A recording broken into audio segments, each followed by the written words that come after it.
రూపాంతర దేవాలయము అని పేరు పెట్టుకున్న పిచ్చి గొర్రెల. ఇదేం అసలు ఈ చీకట్లో ఏమీ కనబడి చావట్లేదు సార్.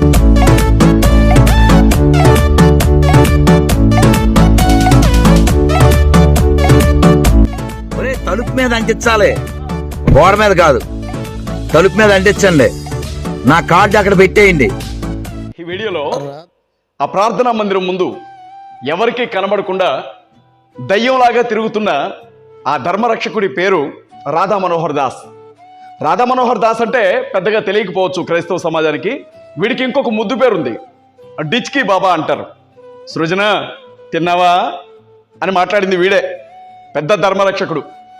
ఆడపిల్లలు కనబడితే వదలడు వీడు. ఆడపిల్లలంటే విపరీతమైన పిచ్చి వీడికి. చివరికి వీడు కూడా ఈరోజు దేవుని ప్రార్థనా మందిరం గురించి మాట్లాడుతున్నాడు. శ్రీకాకుళంలో ఎక్కడో వాడి ధర్మానికి సంబంధించినటువంటి మీటింగ్ ఏదో జరుగుతూ ఉంటే వెళుతూ ఉన్నట్ట వీడు. దారిలో యేసుక్రీస్తు ప్రభు రూపాంతర దేవాలయం కనిపించింది వీడికి. అర్ధరాత్రి పూట వీడు వెళుతున్నటువంటి వాహనాన్ని అక్కడ ఆపి వాడి చేతుల్లో ఉన్నటువంటి పోస్టర్లను తీసుకొని వాడి అనుచరులను వెంటబెట్టుకొని ప్రార్థనా మందిరం దగ్గరికి వచ్చి ప్రార్థనా మందిరం గురించి వ్యంగ్యంగా మాట్లాడుకుంటూ వాడి పక్కనుండే అనుచరులని, వాడి చేతుల్లో ఉండే పోస్టర్లని ఆ ప్రార్థనా మందిరం తలుపుల మీద అంటించమని వెటకారం చేస్తూ ఉన్నాడు వీడు. దయ్యాలు కూడా కనబడవు, అవి చేసే శబ్దాలు మాత్రమే వినబడతాయి. వీడు కూడా అంతే, సరిగా కనబడట్లేదు కదా వీడు. మానవ రూపంలో ఉన్న దయ్యం వీడు. అలాగే తిరుగుతూ ఉంటాడు ప్రార్థనా మందిరాలను పట్టుకొని. వీడు ఎక్కువగా మీకు రైల్వే స్టేషన్లో కనబడతా ఉంటాడు.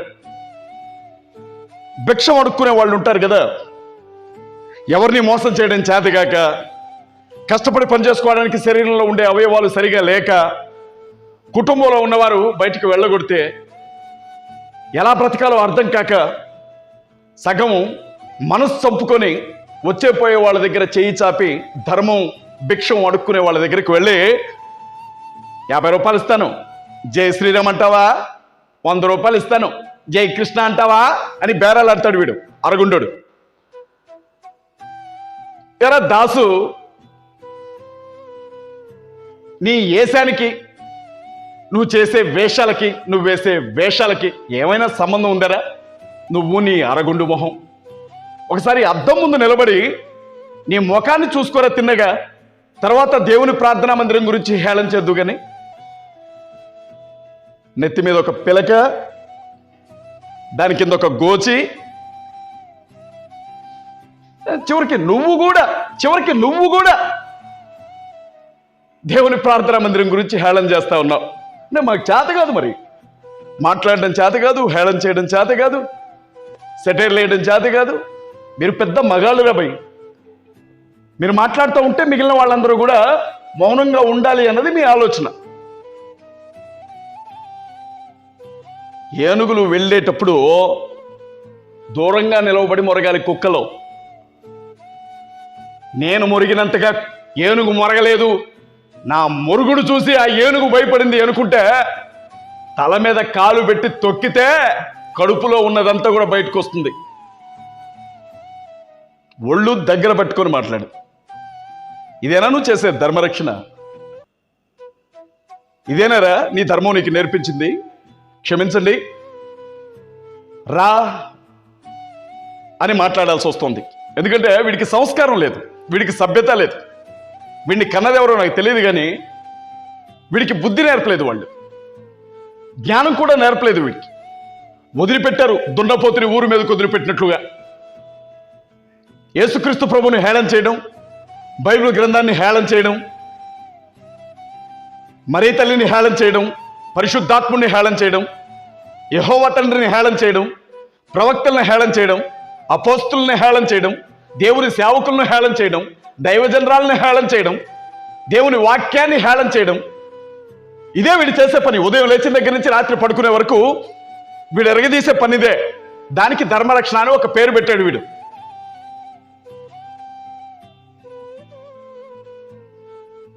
మనోహర్ దాస్ కాదురా, నీచపు దాస్ అని పెట్టాలి నీకు, మనువాద దాస్ అని పెట్టాలి నీకు, డిచ్కీ దాస్ అని పెట్టాలి నీకు, ఆడపిల్లల దాస్ అని పెట్టాలి నీకు.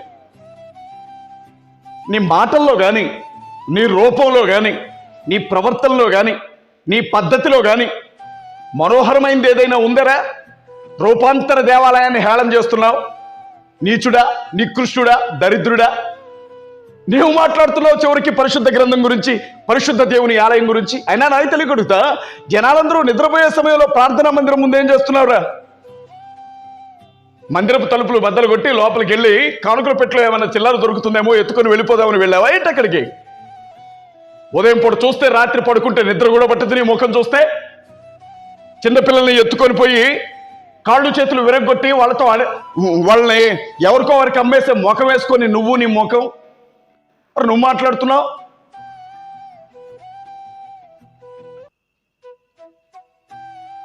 చిన్నజీవి స్వామి దగ్గరికి వెళ్ళినప్పుడు నువ్వు పెద్ద ధర్మరక్షకుడు కదరా దాసు, డిచ్కి దాసు. మరి ముట్టుకోకుండా ఎందుకురా వంగొంగి దండాలు పెడుతున్నావు, పొర్లు దండాలు పెడుతున్నావు? నిన్ను ముట్టుకుంటేనే పాపమని చిన్నజీవుడు పాపం దూరం నుండి కుష్టి వ్యాధి వాళ్ళని దూరం నుండి వాళ్ళకు ఒక ముద్ద పడేసినట్లు ఒక కండువా పడేస్తున్నాడు నీ మీద. అంత వివక్ష ఏంట్రా నీ మీద? నువ్వు కూడా మాట్లాడతావు చివరికి. హిందూ మిత్రుల్ని నేను ఒక విషయం అడగాలనుకుంటున్నా.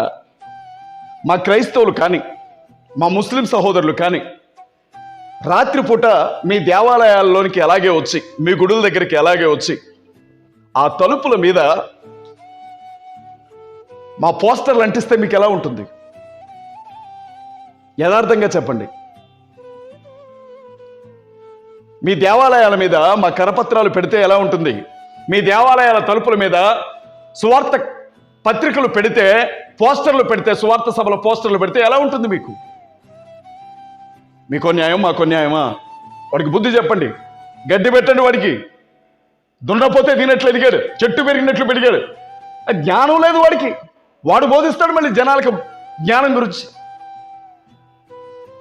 అంతా తెలిసినట్లు మాట్లాడతాడు వీడు. మేము మాట్లాడడం చేతగా కాదు, అవన్నీ చూసి చూసి చూసి చూసి వదిలిపెట్టి వచ్చేసాం దేవుళ్ళలోనికి. ఈరోజు మీరు ఏ పరిశుద్ధ గ్రంథం గురించి అయితే హేళన చేస్తున్నారో ఆ పరిశుద్ధ గ్రంథం మా జీవితాలను మార్చింది. ఈరోజు ఏ యేసుక్రీస్తు ప్రభు గురించి అయితే మీరు తప్పుగా మాట్లాడుతున్నారో ఆయనే మా చేతులు కట్టేశాడు. లేకపోతే ప్రార్థనా మందిరం ముందుకొచ్చి తలుపు మీద పోస్టర్ అంటించినప్పుడు అక్కడే నిన్ను అడ్డంగా నరికేవాళ్ళు క్రైస్తవులు. చేతగాంతనం కాదు, ప్రేమ అది అడ్డుపడుతూ ఉంది మాకు.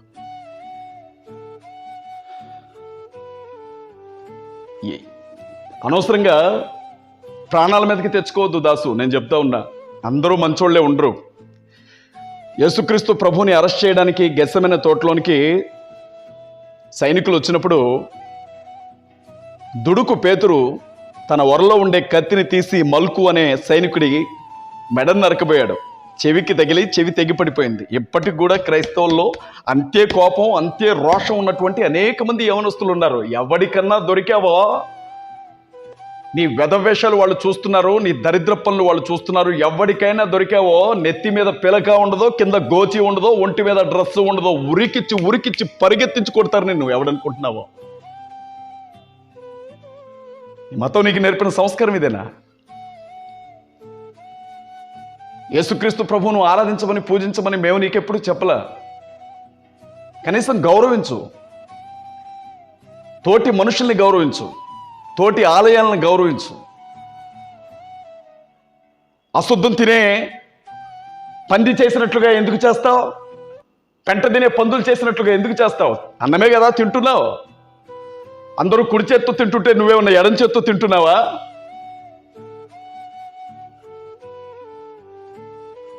పొరపాటున ఆ బుర్రమైన మోకాళ్ళలోకి వచ్చిందా? సిగ్గు లేకపోతే సరే దాస్. హిందూ పెద్దలు దయచేసి వీడిని కొంచెం ఏ హాస్పిటల్లో అయినా చూపించండి. వీడి హాస్పిటల్లో ఉండాల్సిన వీడు జనాల మధ్యన యథేచ్ఛగా తిరుగుతున్నాడు ధర్మరక్షకుడిని అని చెప్పి. వీడు ఎలాగే తిరిగితే, ఎవరికైనా దొరికితే షేపు షెకలు మారిపోతుంది వీడిది. మేము 5 నిమిషాలు కానీ మీరు ఏ బైబిల్ గ్రంథం గురించి తప్పుగా మాట్లాడుతున్నారో ఆ బైబిల్ గ్రంథాన్ని పక్కన పెడితే ప్రార్థనా మందిరాల్లో ఉండే కుర్రాళ్ళంత భయంకరమైన వ్యక్తులు ఇంకెవరు ఉండరు మీరు అనుకుంటున్నారేమో.